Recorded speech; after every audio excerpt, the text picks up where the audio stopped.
we love to ignore that and we love to show what is good in our life. And that's amazing, but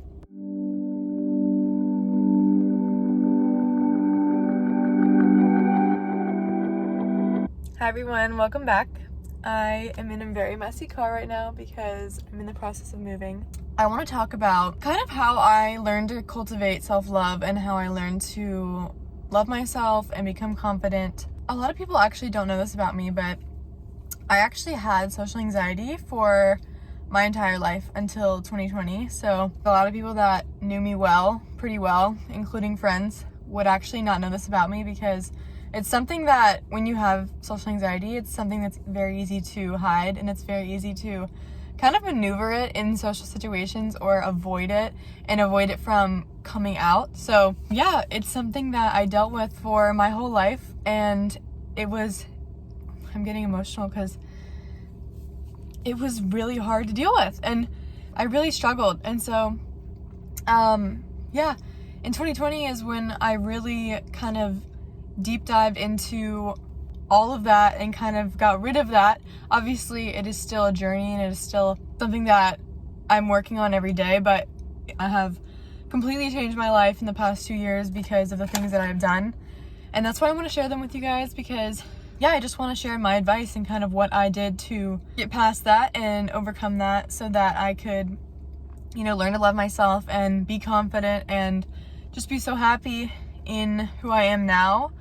In my opinion, confidence is not the girl that is super loud and she talks a ton and she's always, has hundreds of friends, and that girl, you know what I'm talking about, where that's like the typical confident girl.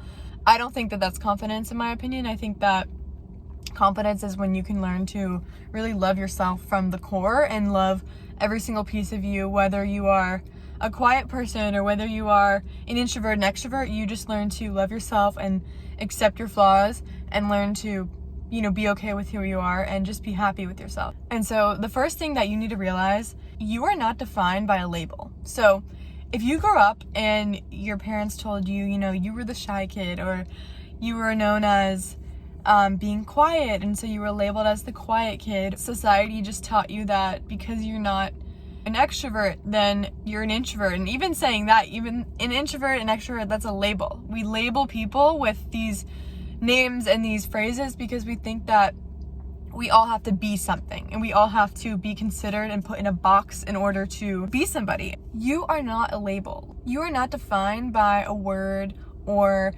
a characteristic. And when we're born this pure soul who, anything that we're told or we're taught, we believe, and we think it's the truth because that's what our parents say, that's what our friends say, that's what society tells us. Everyone tells us that you have to label yourself. You're all born already confident. The more I got older, the more I thought that this is who I had to be, and I had to be this, quiet girl because that's just who I was, and that's who I've always been. And the thing is like, you can change who you are. You can change the label that you put on yourself. So if you're labeled as someone who's shy, or if you're labeled as someone who is, quiet, you don't have to be that. When you wake up in the morning tomorrow, you don't have to be that person. You can be whatever you choose to be and whatever you choose to label yourself as, because all it is a label. I always told myself that this is something that is a part of me. I am a socially anxious person, and it's who I am, and it's who I always will be. I was born with this, and that's just how it is. That's how it's always going to be. And until I realized,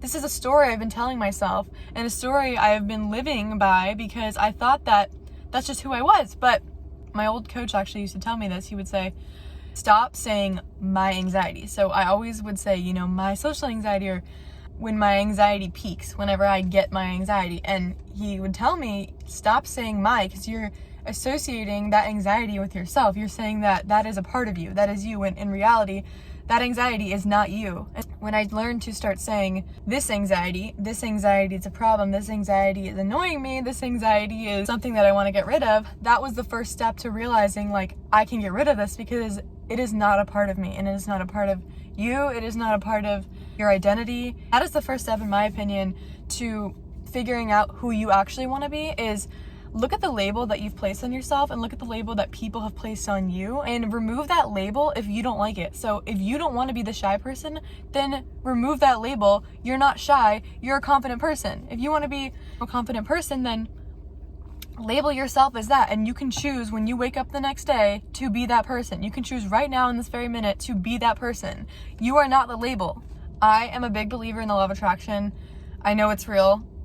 It's real. That's all I'm going to say about it. But I learned a few years ago about scripting, and scripting is basically where you write down a story, you write down goals, and you write down anything as if it is happening right now. And so for me, back in 2020, when I realized I needed to kind of get rid of this anxiety, I would basically write a story about me being confident. So I would wake up every single day and I would script, and I would write 1 to 4 pages.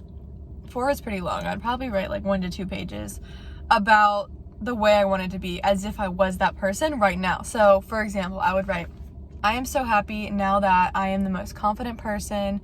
I love going to social events. I have so many friends that I socialize with on a daily basis. I'm so happy and grateful now that I am at ease when I am in social settings. I feel at peace when I'm in social settings. Anything like that, you just kind of write as if you are the way that you want to be. And in my current situation, I was the opposite of that. I was very anxious and very peak fight or flight when I was in a social setting. And so I would just write down the opposite of how I was in that current moment and the way I wanted to be. And then as you write, you kind of feel the emotion and you feel the joy of that feeling. I would feel so good and I would feel so excited and happy because I knew that I could get to that state because I already feel it right now. It is already me.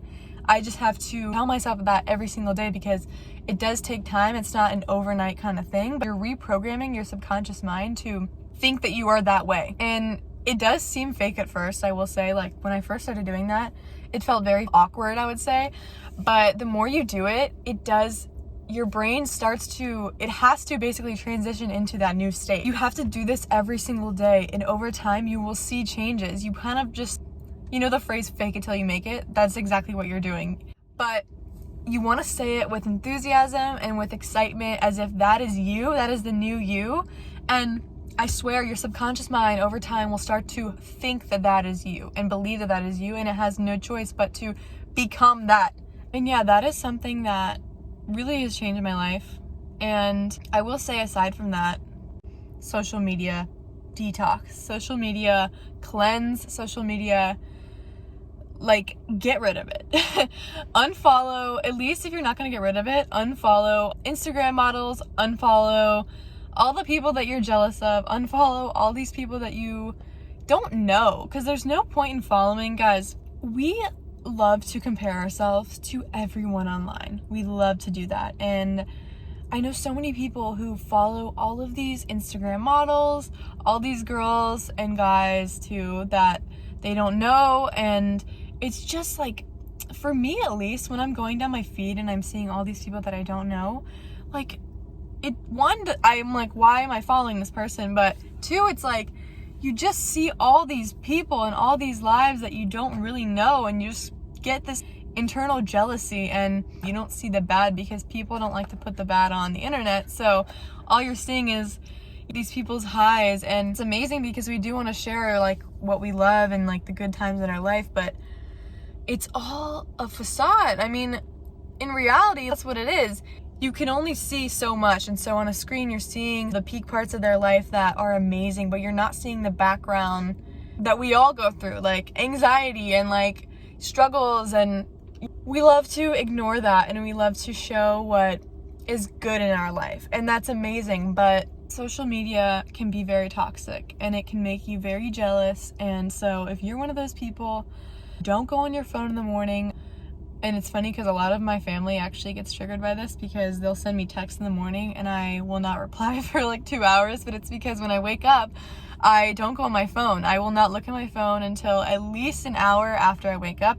And then when I go to bed, I like to do an hour before bed. I will go off my phone, or like 30 minutes. And that is when you're programming your mind for the day, or for at night, you're programming your mind for sleep. And so it's just not good, guys. And so I really suggest, if you can, Like, don't go on your phone in the morning until at least an hour after you wake up. Focus on your own life and focus on what's going on around you, and, you know, go for a walk, be outside. Like, I'm sorry to switch topics here, but this is something I also want to talk about that really has helped me. Doing the things that I know will make me a better person, or will make me the person that I want to be. True love and true confidence comes from within. And I mean, you can't find confidence by looking a certain way or achieving a certain look, something physical, something like that. You can only achieve it when you go and do the internal work and you learn to go within. Like, do the things that you know are going to make you a better person. And this goes for so many different things. It is not just one thing. Like, I could go on this topic for so long, but eat healthy, exercise, read books, go off social media, take a course. Do the things that you know are going to make you a better person, and that in a year from now, you're going to look back and be like, damn, I killed that. So many people just don't care, and they continue to do that cycle. They repeat the cycle and they do it over and over. But like, this is actually a point that I love to tell people. Treat yourself like you would treat your child. Would you let your child binge out on all this junk food and then watch 10 hours of Netflix and then wake up and repeat the cycle? No. Like, you would obviously give your kid healthy food, I would hope at least. Protect your kid, and like, you would love your kid and do the things that you know are gonna make it a better person and grow up and be an amazing person. So treat yourself like you would your child. You are so special, and you should love yourself, and you should, you know, nourish yourself with knowledge and all these things that you know are gonna make you a better person, and love yourself more and more. And another thing that goes along with treating yourself like you would your child, treat yourself like you are your own personal trainer or personal, like, hype man. I do this a lot, and if I'm feeling down, I will just say to myself, like, Katie, who do you think you are to be doubting yourself and to be thinking you're ugly, or that, you know, your skin is bad today? So, like, who are you to think that way? You are an amazing person, and there is nothing wrong with you. You're doing your best, and, you know, get up off your ass and go for a workout. It'll make you feel better. Do the things that you know will make you feel better. And I promise you, you're gonna look back and just be grateful that you did the things that made you a better person. So yeah, those are just a few things that made me more confident, more loving towards myself, and it's a process. It takes some time, but one other point I do want to say about the social media thing is, like, stop comparing yourself to other people. When I stopped comparing myself to everyone online and realizing it's all a facade, we're all just sharing our good moments in life, and that's amazing, but that's all it is, and that's the truth. Everyone has their own struggles, everyone has their own journey, everyone has their own life, and you're just seeing 1% of that life. Everybody is also unique, so that's one thing to remember. There's no point in comparing yourself to everyone online, because everyone is different and everyone is unique. So compare yourself to your past you. That is another point I will say.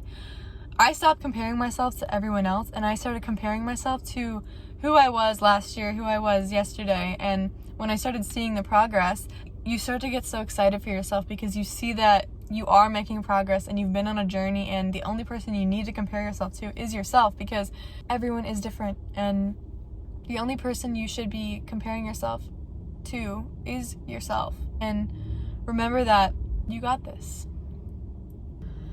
When you do the work, when you do the inner work, and you just focus on yourself and stop worrying about everyone else and literally focus on your own life, that is when you start to love yourself, because you realize the only person you have is yourself. So yeah, I hope that you enjoyed this and got something from this. And I could go on this topic for so long. Like, there's so many different parts to self-love and to confidence that it's hard to put it into one video, but this was just a little quick video. I hope that it resonated with you or with one of you. Give me a like, comment, subscribe. It helps me out a lot. And yeah, I appreciate you, and I thank you for clicking on this video. Yeah, thank you so much, and I will see you in my next video. Bye.